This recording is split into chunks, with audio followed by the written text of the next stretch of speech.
Thank you for joining us today for this week's episode of Lindsey Byrd in Writing is Hard. Today's episode covers the world of self-publishing. What should you think about when making the decision to self-publish? How do you manage your editing or book cover art? And perhaps more importantly, what is it that you really want out of your publishing journey? I hope you enjoy.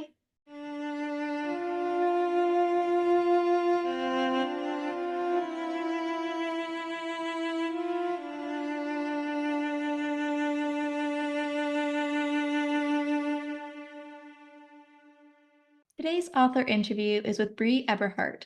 Bri is a speculative fiction writer who lives near Buffalo, New York, with her husband and cat. She has a BA in cultural studies with a concentration in creative writing and literature from SUNY Empire State and works as an editorial assistant for an online marketing website.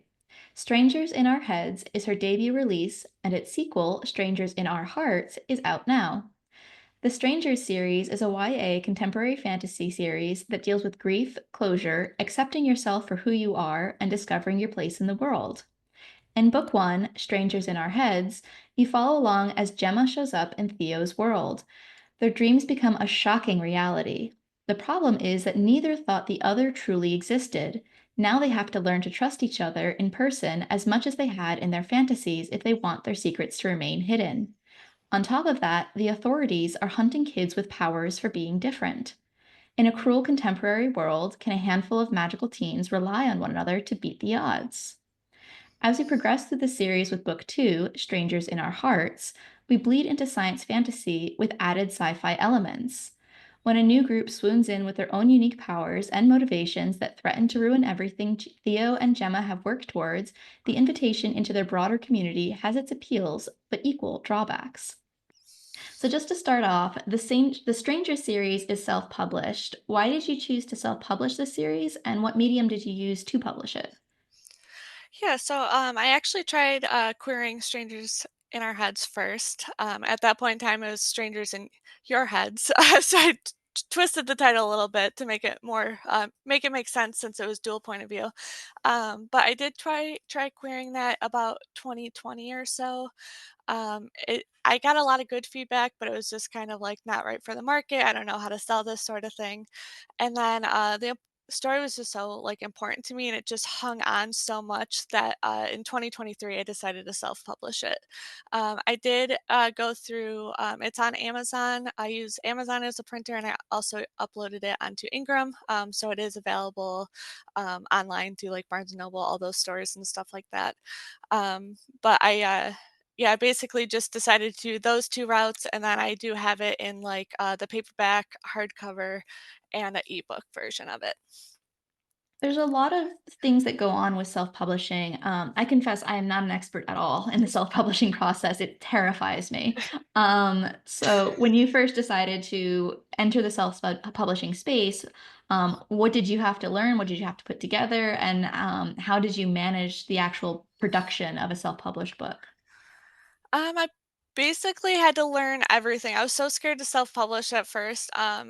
The reason why I originally started querying is just because I knew how many hats you had to wear as a self-published author, and it was just so overwhelming that I'm like, I can't do it all. But thankfully, I had a few friends who went the self-publishing route. So when I first started to really think about it, I just picked their brains endlessly and just started creating my own. Um, like to-do list basically. Ingram Sparks actually has some free courses on their website as well. Um, so I basically just started taking as much notes as I could. Once I realized that financially I could go ahead and go through it, I just kind of made like a resource list for myself, and I use Atticus so I could format the book myself. I hired out for like a book cover artist. I still got an editor because I wanted to make sure that it did as well as it possibly could, so I didn't wanna just upload to Amazon and hit publish and, like, hope for the best. So basically, it was just a learning curve. By now, I kinda have it figured out because I've published 2 books now, but there is always, like, a learning curve to it, so, like, the more authors you meet, like, you can kinda, like, swap processes and see what they do, so, as long as you're, like, open to keep, like, changing your tactic, then it works. Well, since I'm here and you can be my author, I get to pick the brain of. What are, let's say, a few things that you wish you knew sooner rather than later in your self-publishing process? Um, I would say like everyone's journey is kind of different. So just focus on your own stuff. Like I would say money is probably the most important thing because it's so easy to fall into a trap that you think you have to just spend a ton of money to self-publish. And, like, don't get me wrong, a ton of money actually helps. It really does, but you have to be, like, honest with yourself, like, do not go into debt over this. So when you shop for editors, make sure that you can afford the editor, same with book cover, and then the rest, like, that's really all you need to self-publish a book. Like, I invest in editing and a book cover, but when it comes to, like I also get, like, character art and stuff, like, I really do a lot of extras to market it. And that's good and all, but, like, if you can't do it, like, don't stress about it. Like, you don't have to spend the extra money and, like, pour everything you have into this. So that's what I just like to keep in mind is just do what you financially can and then, like, try to social media is obviously huge. Like, focus on the free things. You don't have to splurge on all the extra. I think the finances has always been the thing that, like, terrified me of going into self-publishing because as somebody who has never really been, like, financially secure, I was like, I don't have enough money to, justify this expense. How am I gonna justify that expense?" Um, when you are saying finances, I don't wanna ask personal questions, but, like, roughly what was a good range that you were looking at either from quotes or whatever that you'd say that if you're gonna self-publish, you should have maybe at least this much that you're gonna invest in? I would say personally on my end, mine's a little higher. I've spoken to some authors that go way cheaper. They just really do their due diligence and work. But I would say, like, for me, it was about $1,500 US dollars. um, I really honestly the only reason I was able to publish book one is because I switched jobs and I wasn't able to roll over my 401k and I had to cash it out because I didn't have anything like set up where I could like continue investing into my retirement fund. So I ended up just getting like a check basically that I was just like, okay, well, since I have this check now, then I guess I'm gonna like just go ahead and rip off the band-aid and like get it going. But I would say like $1,500, you'd be able to get like a good editor and book cover artist. You just have to do your research. Of course, like, every editor is different and every genre is different, and they charge by, like, genre or word count and how many rounds you get, so, like, those are all things that you should, like, research, but I feel like 1,000, 1,500, somewhere around there, and then, of course, that might sound like crazy high to people, and I totally understand. So you can get cheaper, I would just say, like, really do your research and, like, vet people and make sure that I see a lot of people recommend like Fiverr and stuff, which I think is great, but also like don't get scams. So just like really do your due diligence and then you should be good and make sure you're not just like signing the first person you look at. For you, what made you decide to go with the editor that you eventually chose? She's actually, she was the editor for a couple of friends who self-published, so that's why I went through her directly because I've seen her work. I knew her. She's a sweetheart. I go through Jenya. I think her website is like Edits by Jenya. So she's phenomenal, and I recommend her to anyone. I like to send people her way if they're looking for an editor. But for me personally, it was just like that personal connection. I've met her before because through my friends, so I just went with her because I knew her and I liked her. I'll put her information in the description so people can look her up. Perfect.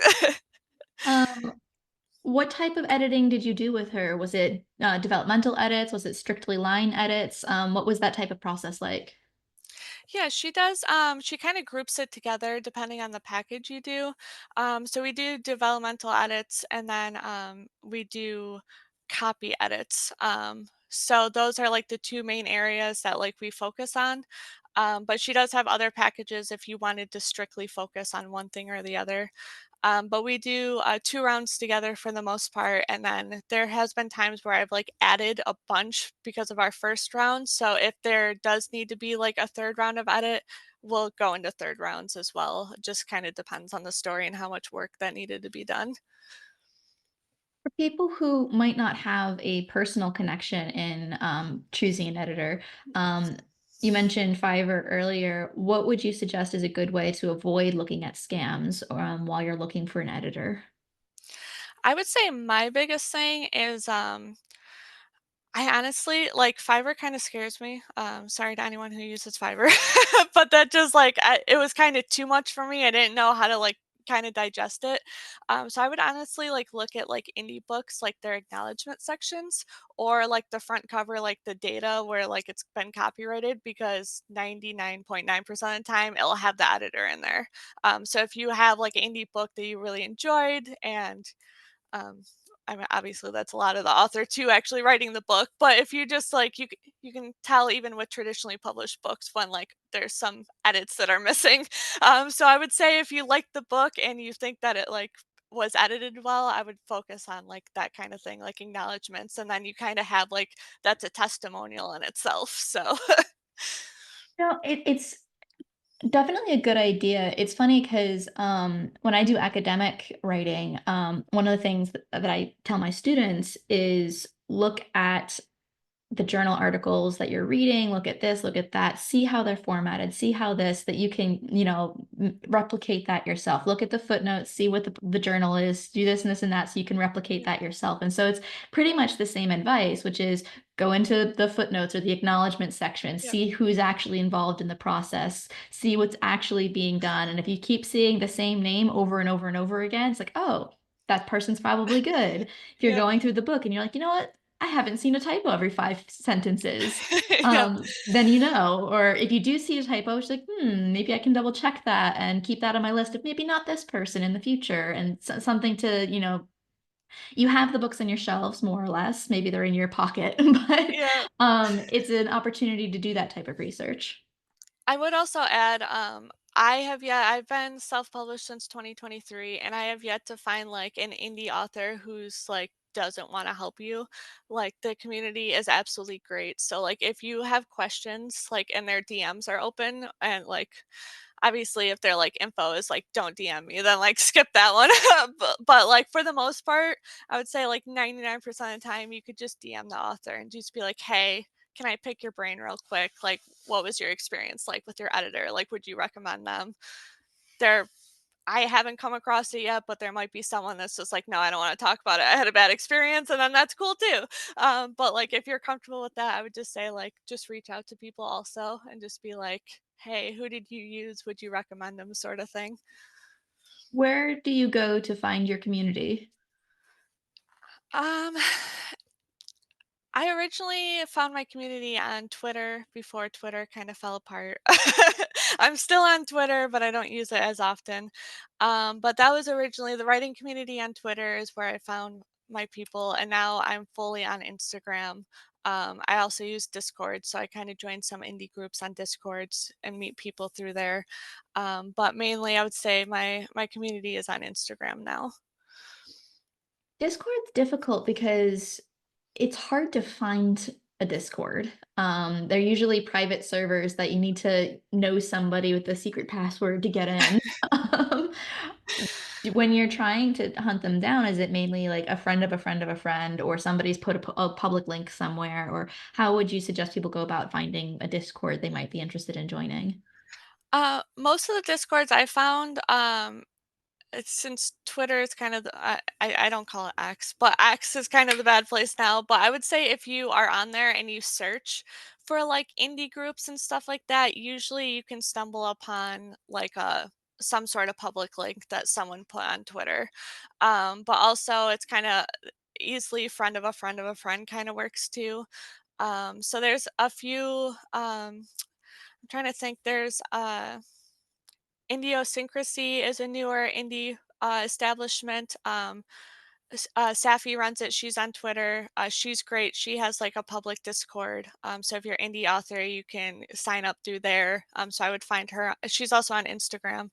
And then everywhere else is just kind of there was one big indie group that kind of actually just fell off Discord. So it's kind of hit or miss where you just like strike gold or the group just kind of dissolves.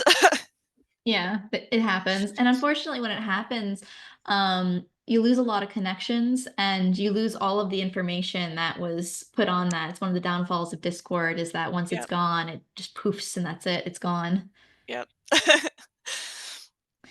Um, for your investment that you were putting into for your book. You had the editing, you had the book cover, this and that.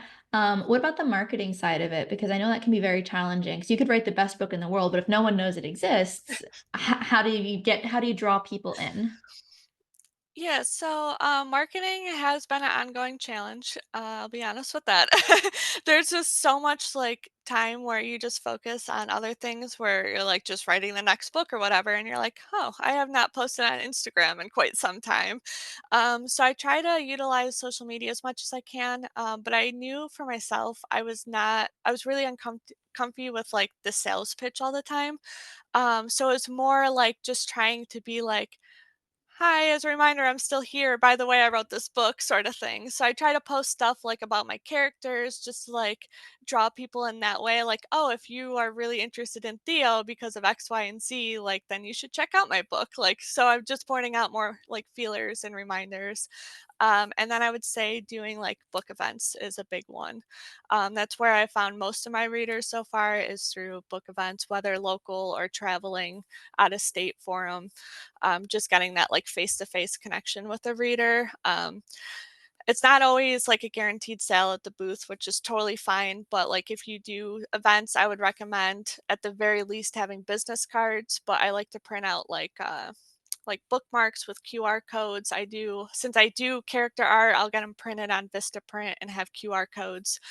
So that way, if they're intrigued, then at least they could take something with them. And it's a reminder with my book cover and like name and titles and stuff like that on it.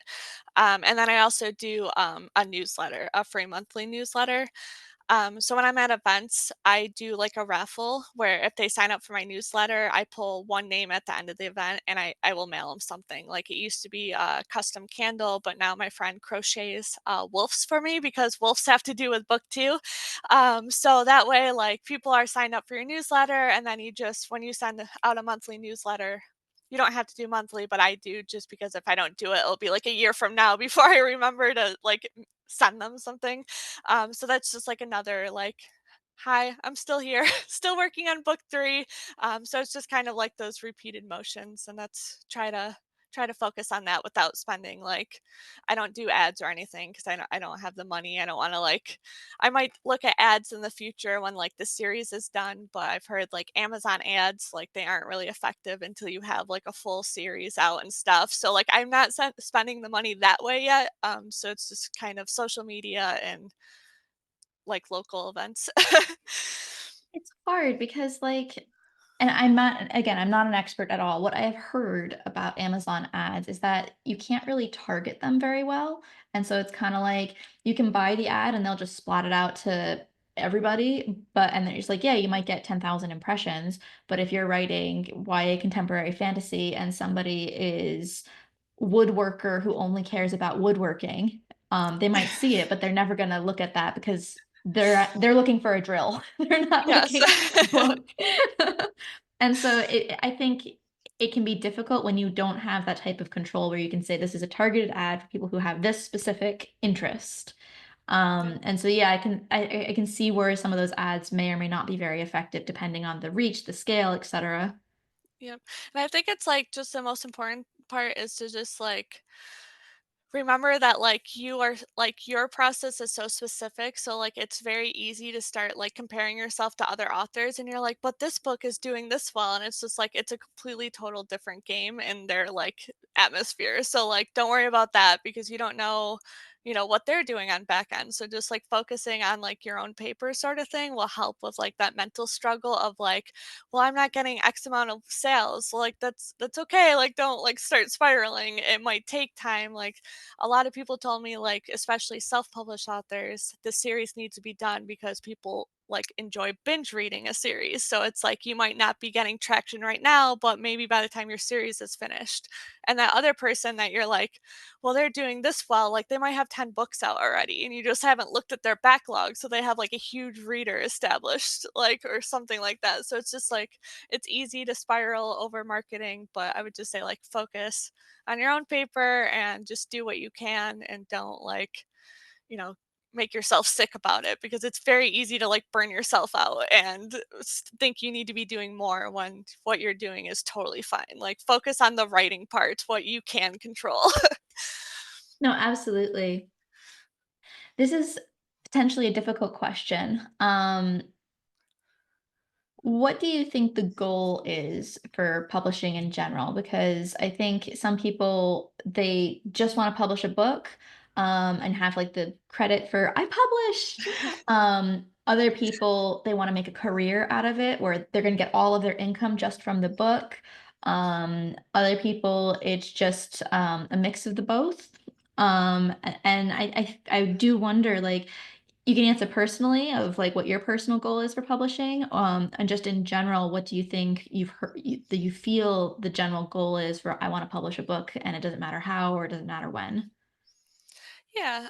So I would say, me personally, if I could someday make a career out of this and be a full-time writer, that would be phenomenal. That is ultimately the goal. But I have a very real healthy dose of realism in my life where it's just like that's not like there's no guarantees. So just do what you can. And like I thankfully have a job that I enjoy. So it's not like I'm not banking on this like, blowing up on TikTok or anything like that.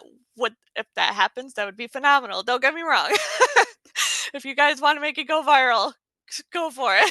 I'm on board.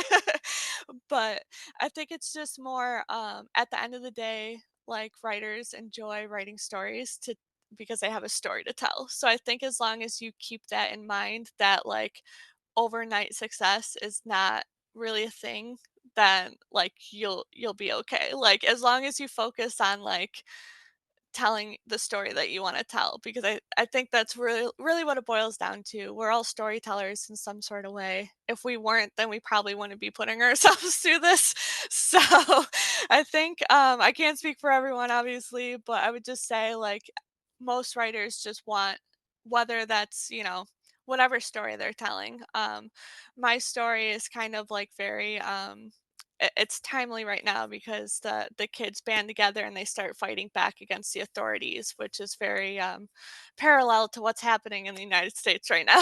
So this is like my little act of like resistance, where like this is very empowered right now. Like I'm writing book 3, which is basically the build up to the revolution. So it's kind of been a little overwhelming because I'm like in real life and, in my fantasy world now, I'm like, "Oh my god, I'm writing current affairs."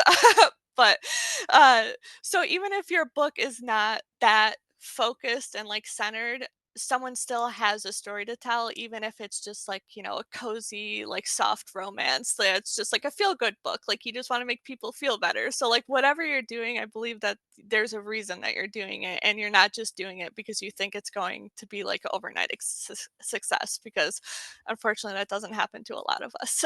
Um, so I think it's just a matter of like facing the harsh reality of like how hard publishing is, how hard this market is, and then if you still love it and you still put your energy into it, like good things could happen. So No, and I think even from a trad pub, perspective, it's the same for me. Like, I did not receive the advance that was going to make me quit my job and just, like, lie back on a beach typing for the rest of my life. I've got a full-time job too.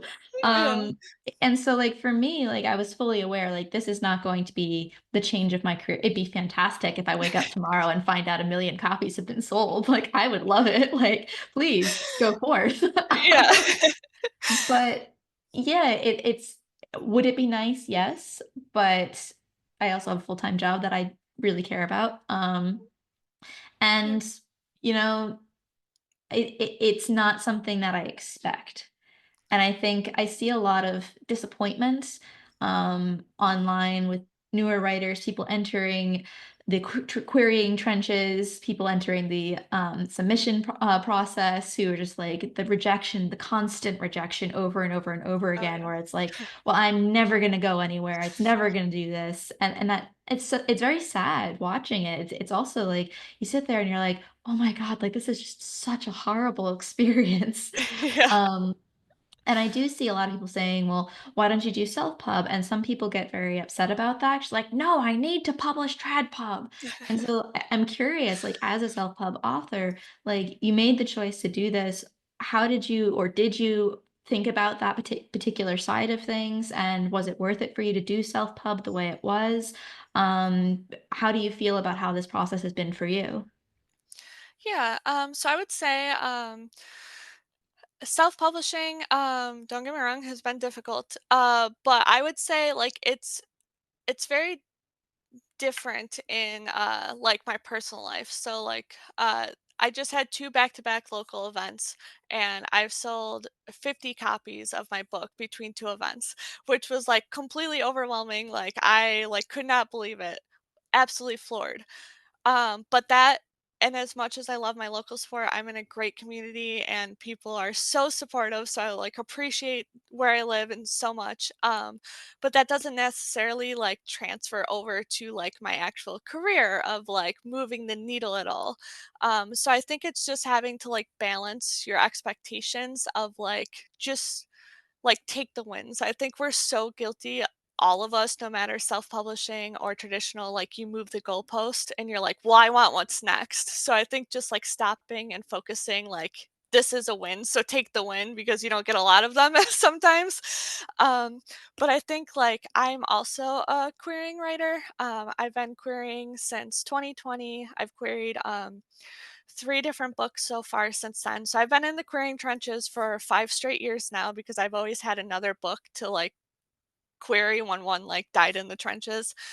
So the book I'm currently querying, I've been querying since March of 2023, and I have, like, well over, like, 130 rejections. So I am so familiar with being rejected. So I think it's just more, like, it can be, disheartening, but I think it just depends on the person. The reason why I want to also be traditionally published is more or less for the cost because then you don't have to worry about the overhead. Even if you don't get an advance or a big one or anything like that, like your editing is covered, your book covers is covered, that sort of thing. So I think it like those who only want to publish traditionally, I understand. Those who don't want to touch anything with that and only want to self-publish, I understand. So I think it's really just boils down to you. You could do both. Um, my personal goal is I would love to do a trifecta. I've already self-published. If I could get like a smaller press to pick up a book and then like traditionally published and just see like be able to like compare the three routes, like that's my biggest thing is like I want to do it all and just like see like the pros and cons of like each. So it really like I might just be a maniac thinking that I don't know, that could just be me. Um No, you're not. I admit my first book was Indie Pub, and that was in 2019, and now I'm Trad Pub, and now I might poke my agent and be like, "So you know that story you said that we'll never sell Trad Pub? What do you think if I just, kicked it out the door, just see what would happen?" yeah. I'm curious. It's so I think it just like I feel like there's still a stigma on self-publishing, which that's where like I don't want to get on my soapbox, but that's what really bothers me when people are just like assume self-publish is just like junk. Like they just think like because in all honesty, you really can upload anything to Amazon. Like you don't need an editor, you don't need to do this. Like you could just pop up a book, you're self-published, and then people are just like, okay, like this doesn't even make sense. And then it's just like glossified like, well, all self-publishing must be like this. And it's like, that's not the case. I swear there's so many great indie authors out there, like, or self-published authors that are putting out fantastic work. But it's just been like this stigma over it for so long. But I'm hopeful that that's starting to change. I think like the more books that are being self-published that are getting more attention, I hope starts to like kind of change that spotlight on it. So I think there's like valid books across both. Like it's just people putting out like their best efforts. Whether it's traditional or self-published, you could find gems in both of them. Yeah, and I mean, like, I definitely, and I'm sure anybody listening, has also read traditionally published books that are just absolutely awful. They're just terrible, and I'm not going to name names or suggest why that's the case, but I mean, it could entirely just be I'm a picky reader, and Yep. it's all about me. Um, but no, but there are books out there that get published, um, that are not to my taste, shall we say. But you find that in anything. It can be trad Yep. pub, it can be indie pub, it can be self pub. I think it might be easier for people to publish a book self-pub, and so that's why people kinda have that, like, kinda bougie attitude where they're like, "Oh, well, you didn't invest enough, and therefore your book is worthless." But you're right, I have read some fantastic self-pub books. I've read some fantastic indie pub books that are just, this is a small press, this is one person in their basement, but the story is phenomenal. Yep. And I don't think that there should be that stigma. I understand why it exists. Biases Yeah. exist for any reason. It's a little bit Yeah. classic. Um, Yes.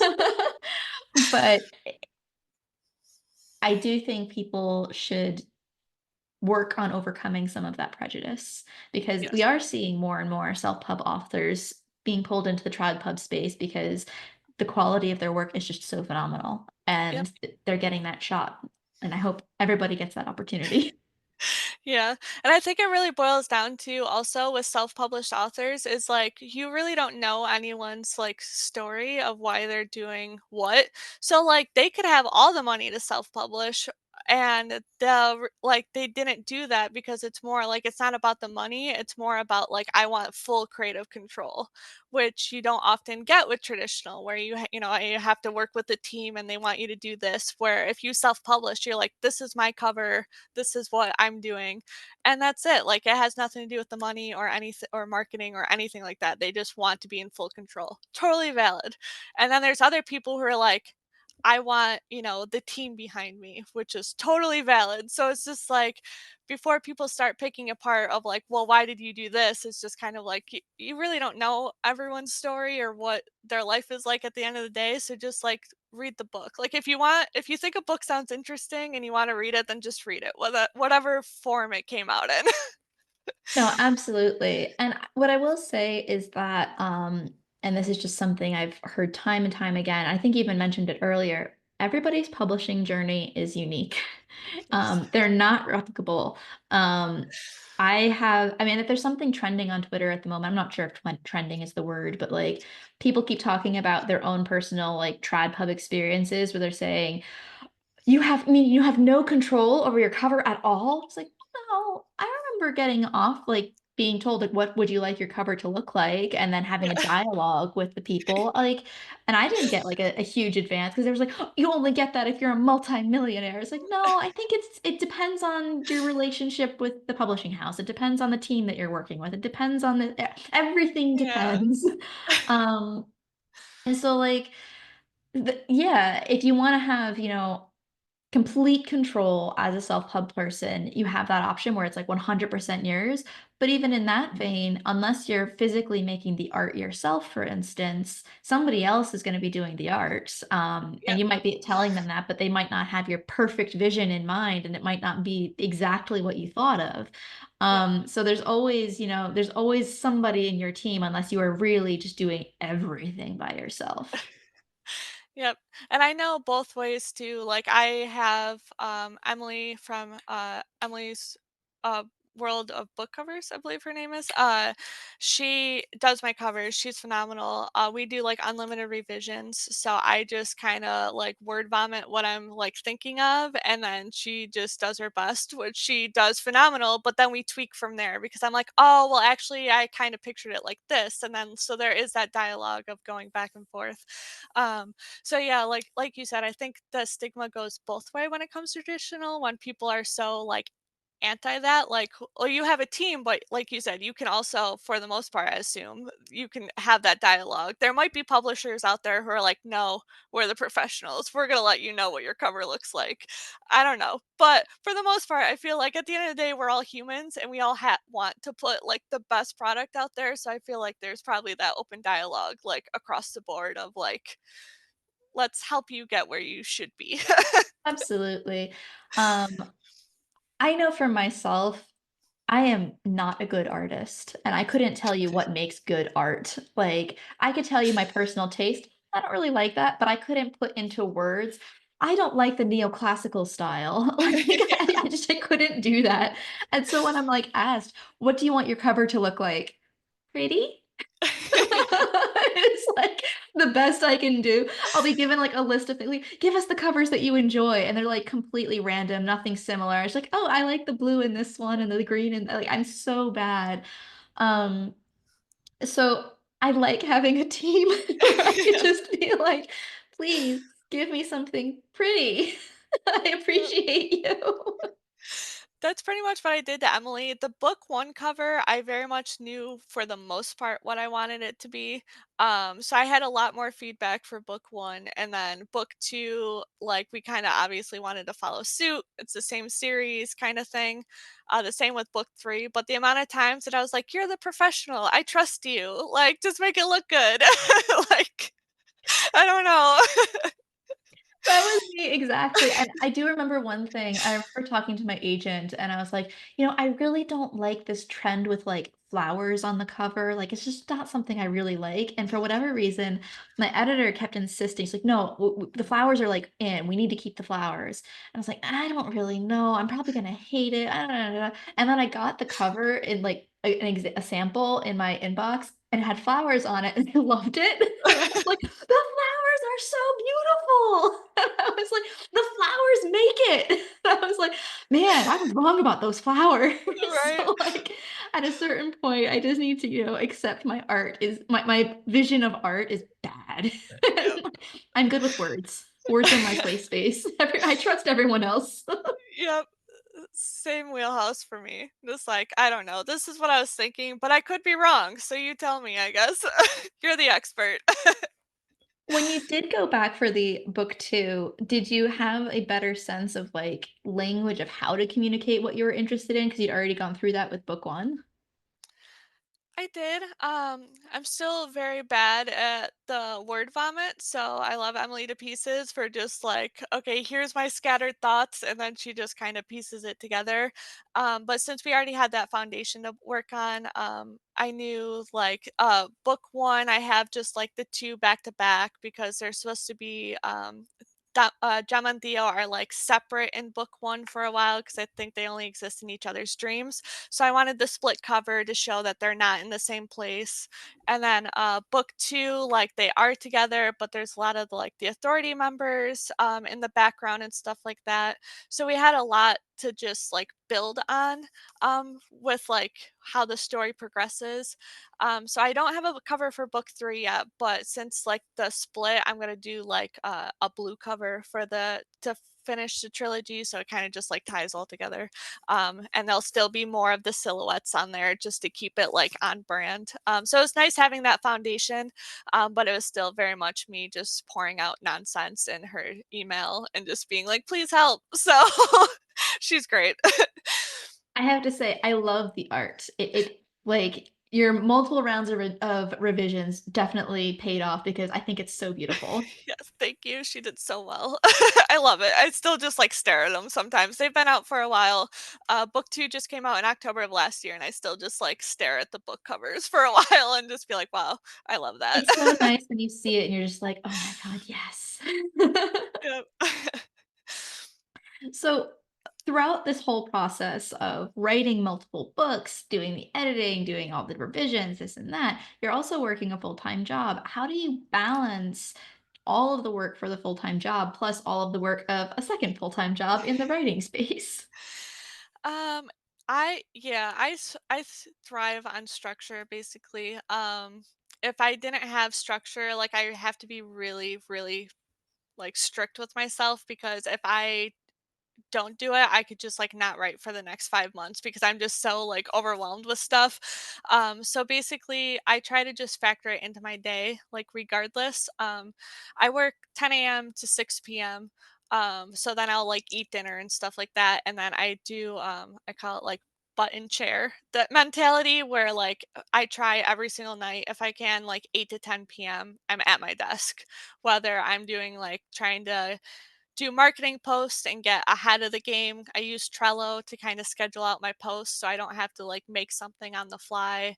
Or if, I do that like for a week or two's worth of post. So the rest of the week I'll do 8 to 10 I'm drafting or 8 to 10 I'm working on edits or stuff like that. I do try It depends on, like, life stuff, like weekends, if it's full of, like, life personal events, I try not to like, I'll give myself a break from the working just because I'm doing, like, 12 plus hour days throughout the week, so I'll try to take weekends off, but if I'm, like, on deadline with my editor, that obviously changes, so then my weekends are now dedicated to it as well, so it's just kinda trying to find a schedule that realistically works for you. Like some people are like, my brain turns off after work. Like I have to be like a 5 a.m. writer.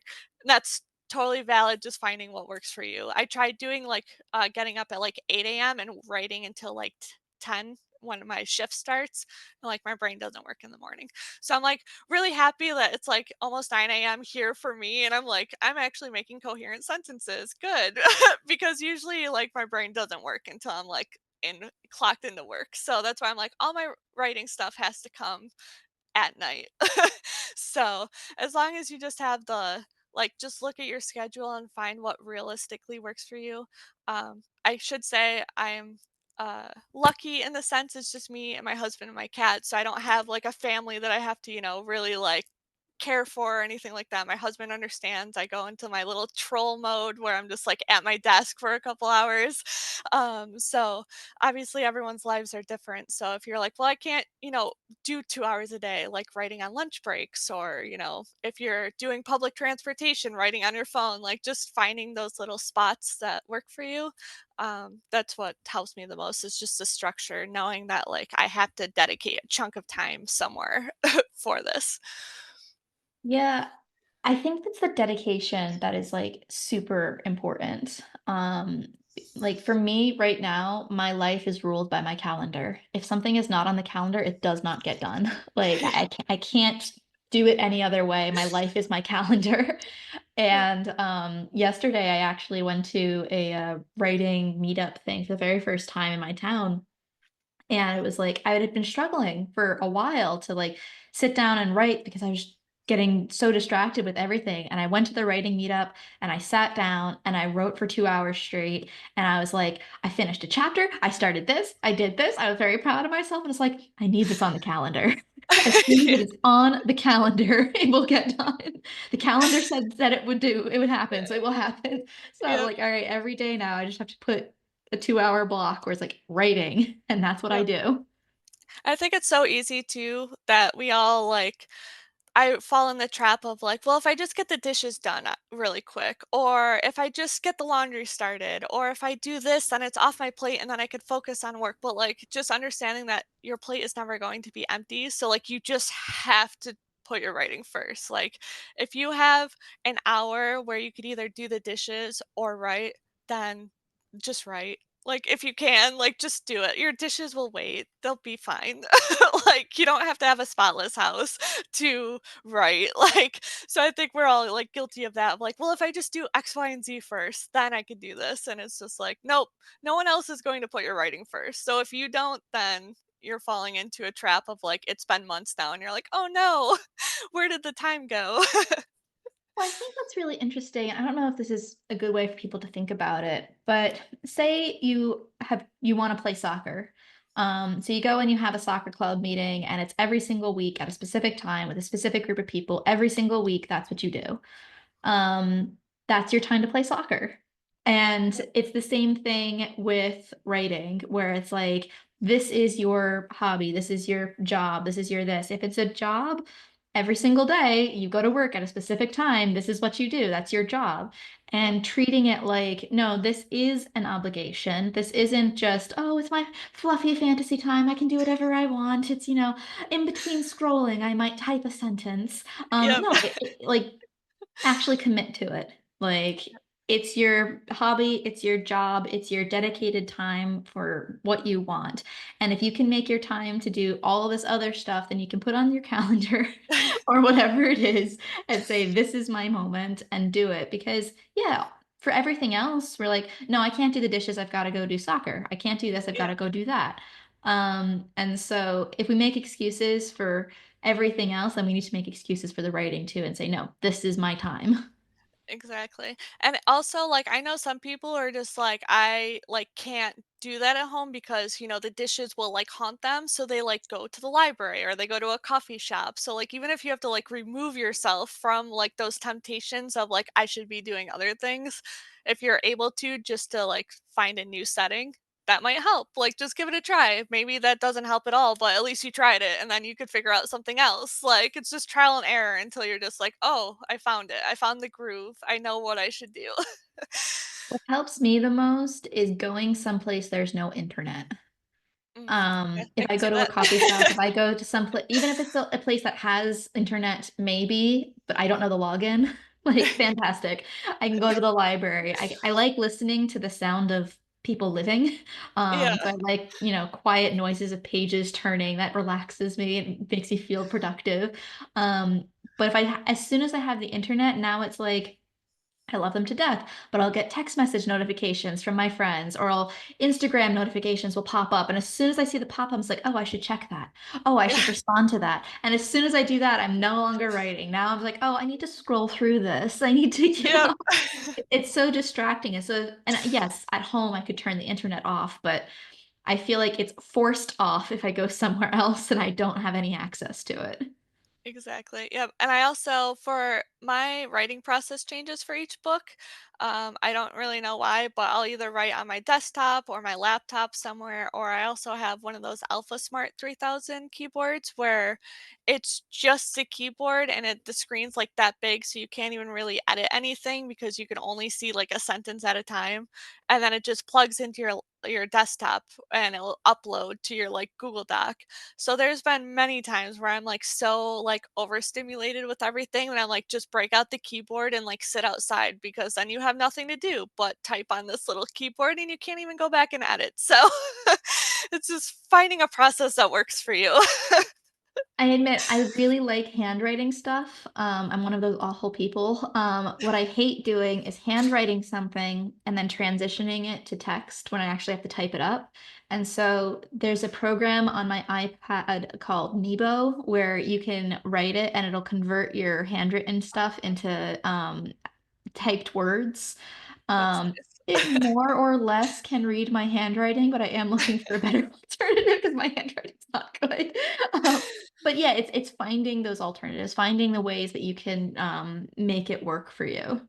yep, definitely.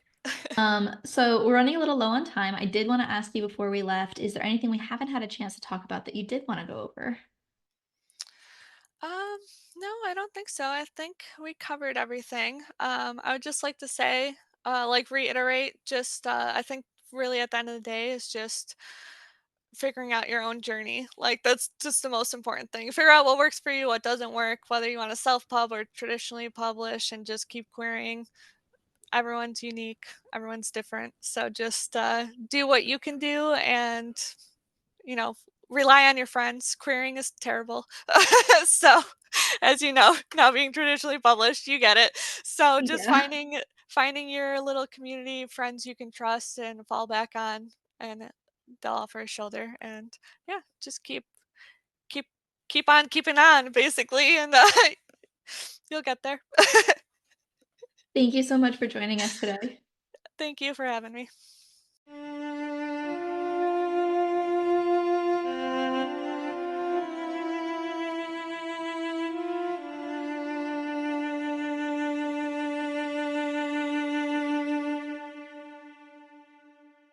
That's it for today's episode of Lindsey Byrd and Writing is Hard. You can find out more about Bri Eberhart and her Strangers series in the description. If you enjoyed this content, please do like, share, and subscribe so we can continue to bring you more. Bye for now.